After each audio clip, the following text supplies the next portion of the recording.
Comment choisir son associé? Et bien souvent, c'est une question que les gens ne se posent même pas, puisqu'ils définissent que leur associé, c'est quelqu'un en qui ils ont confiance, c'est quelqu'un qu'ils connaissent, c'est quelqu'un qui ne leur fera pas un petit dans le dos, etc. Et l'approche, en fait, elle est même pas réfléchie.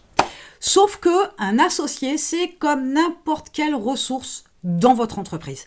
C'est une ressource, donc, c'est un ajout que vous faites dans votre structure, peu importe le pourquoi du comment, avec de l'injection de fonds, avec des parts, avec un poste, etc. Peu importe, ça, c'est même pas le sujet.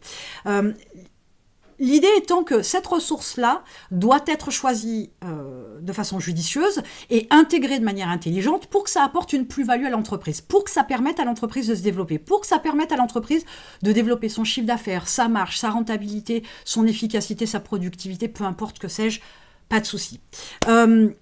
Alors, pourquoi il y a un vrai problème là-dessus? Il y a un vrai sujet. Enfin, oui, il y a toujours un vrai sujet sur le principe. Mais il y a un vrai problème. Parce que dans une démarche de prendre comme associé sa mère, son père, son frère, sa soeur, sa belle-soeur, machin, le truc, c'est que vous prenez un associé de cœur. Je vous dis un associé en qui vous avez confiance. Un associé qui ne vous fera pas de petits dans le dos. On est toujours sur cette notion d'émotion, de ressenti. Mais c'est pas du business, ça. D'accord? À chaque fois, véritablement, que j'ai eu comme client ou cliente quelqu'un qui avait pris comme associé sa mère, son frère, sa soeur, sa cousine, sa tante, sa meilleure amie, etc., son mec, sa meuf, peu importe, à chaque fois, j'ai souhaité que cette personne-là, à un moment donné, s'intègre pour qu'on puisse travailler sur certains sujets ensemble. Il s'est avéré que finalement, les objectifs de chacun n'étaient pas similaires. Et qu'est-ce qui se passe quand les objectifs de chacun ne sont pas similaires? Le problème, c'est que vous montez votre boîte, vous voulez aller là-bas, et vous prenez comme associé, je sais pas, votre moitié, et elle veut aller là. Qui c'est qui va choisir telle ou telle direction? Vous? Ok, mettons, soyez majoritaire, etc. Blablabla. C'est vous qui prenez les décisions. Est-ce que vous comprenez qu'à un moment donné, vous allez là-bas, votre associé, il veut aller là, et que cette personne-là va être déçue, va perdre sa motivation, va ne plus s'impliquer, etc. dans le projet, parce qu'elle, elle veut aller là et vous là. Et ça va la contrarier. C'est obligatoire. C'est obligatoire. Et à moins qu'elle se rallie à votre vision des choses. Ce qui n'est pas évident et c'est pas gagné d'avance. Donc ça veut dire quoi? Ça veut dire qu'à un moment donné, vos chemins ils vont se séparer. Et du coup, cette association-là, elle n'était pas saine dès le départ. Et ça portera rien de sain par la suite. Pourquoi? Parce que, pour plein de raisons, il peut y avoir une entreprise qui finalement a explosé, et puis voilà, vous prenez une décision, vous allez là, la personne veut aller là, elle se dit, du coup, on se sépare, et elle va vous dire, ouais, mais attends, moi j'ai monté la boîte avec toi, j'ai X% de la boîte, tu dois me donner tant. Et là, vous dites, putain, ouais, il faut que je lui sorte tout ça. Ça risque de vous faire flipper. Ça risque de vous faire flipper, ça risque de vous contrarier, vous n'avez peut-être pas envie non plus, mais ça lui est dû. Vous pourriez aussi vous rendre compte que ces liquidités-là, pour entre guillemets le rachat de ses parts, ça pourrait mettre en faillite l'entreprise, ça va vous empêcher de faire des investissements, ça va vous empêcher de vous développer, vous pourriez peut-être faire une croix sur vos revenus en attendant que ça reparte, parce que vous avez des salariés à payer en priorité, il y a mille et une raisons. Donc le choix n'est pas judicieux.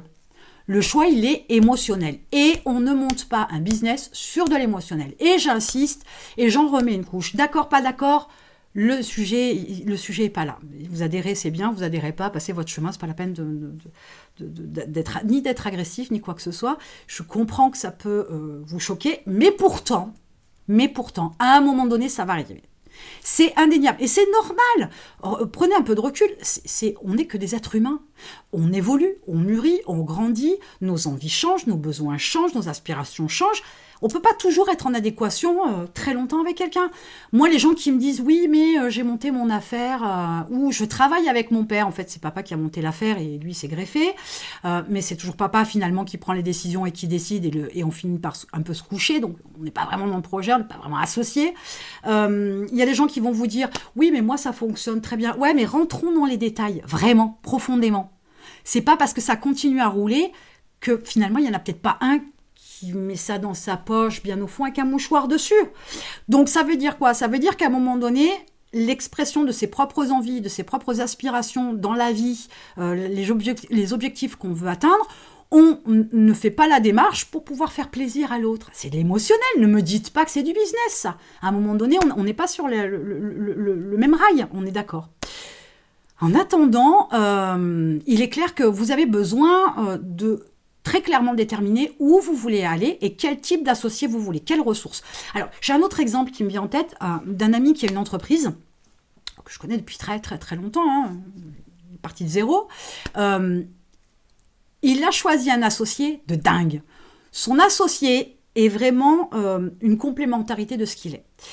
Son associé a cette fermeté, cette implication, cette approche, cette subtilité, ce côté un peu stratège, psychologue, ce que vous voulez. Il est extrêmement bon pour faire le paiement des factures aux clients qui sont un peu réticents, qui font traîner tout ça en espérant que ça va passer sous le tapis, etc. Vous voyez un petit peu. Donc toute la partie recouvrement, c'est son associé qui l'a pris en main. Son associé a fait rentrer, je ne veux pas vous dire de bêtises, mais je crois que de tête, il a fait rentrer un tiers, je ne vous donnerai pas les chiffres, mais il a fait rentrer un tiers des factures non payées en l'espace d'un mois. Un truc de dingue. Et on ne parle pas de somme à 100 €, hein, qu'on soit bien d'accord. Et j'ai trouvé son approche de départ extrêmement intelligente dans la mesure où, tout comme un profil sur une démarche de recrutement, un profil de poste et un profil humain qu'il a détaillé, il a fait cette approche d'associé avec un profil de poste et un profil humain de l'associé qu'il voulait. Quelle qualité il recherchait, quel investissement, etc. On parle de budget, on parle d'argent aussi bien évidemment, mais il a fait cette démarche-là. Et il a trouvé l'associé de dingue. Vraiment. Et ça a énormément changé le développement de l'entreprise parce que, voilà, il n'y avait plus de dettes, de factures non payées, pardon.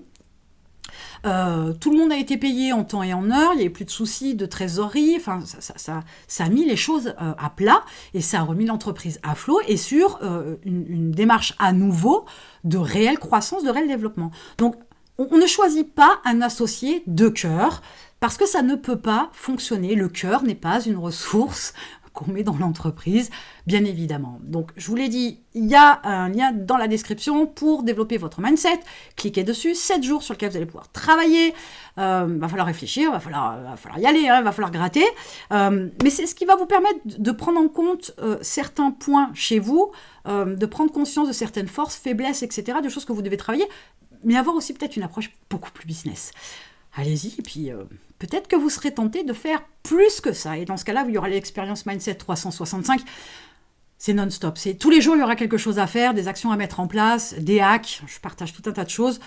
Et surtout, des prises de conscience, des travaux à faire sur vous-même pour vous améliorer, bien évidemment. Et en attendant, je vous retrouve de l'autre côté dans le challenge.